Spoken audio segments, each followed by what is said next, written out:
ఆదిగురు గౌడ పాదాచార్య సంస్థానం కాశీ పీఠాధిపతులు శ్రీ శివనాగేంద్ర సరస్వతి గౌడ పాదాచార్య స్వామీజీ ఆంధ్రప్రదేశ్ రాష్ట్రంలోని పలు ఆలయాలను సందర్శించిన నేపథ్యంలో తూర్పుగోదావరి జిల్లా మండపేట రాజరాజేశ్వరి పీఠం, కాకినాడ జిల్లాలోని పిఠాపురం పాదిగ క్షేత్రంలోని పురుహితిక అమ్మవారి శక్తిపీఠం, వాడపల్లి వెంకటేశ్వర స్వామివారి ఆలయం, ఐనవెల్లి సిద్ధి వినాయక క్షేత్రం వంటి ఆలయాలను సందర్శించిన అనంతరం కాకినాడ జిల్లాలోని ప్రముఖ పుణ్యక్షేత్రం అన్నవరం సత్యనారాయణ స్వామి వారి సన్నిధికి బుధవారం విచ్చేశారు. అన్నవరం ఆలయానికి విచ్చేసిన పీఠాధిపతులకు దేవస్థానం వేద పండితుల మంత్రోచ్చరణల మధ్య బాజా భజంత్రీల నడుమ ఆలయ ప్రధాన అర్చకులు ఆలయ మర్యాదలతో పూర్ణకుంభ స్వాగతం పలికారు.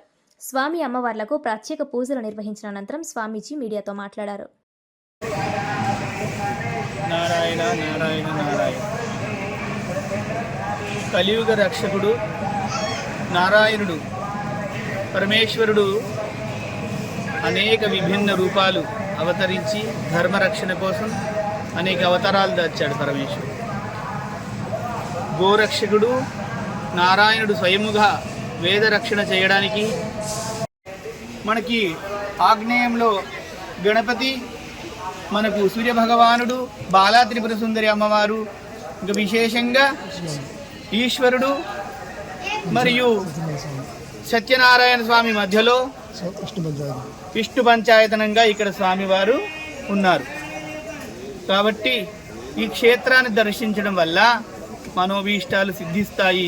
లోకమంతా సుభిక్షంగా ఉండాలి, లోకమంతా క్షేమంగా ఉండాలని లోక కళ్యాణార్థము మేము కూడా స్వామి దర్శనానికి రావడం జరిగింది.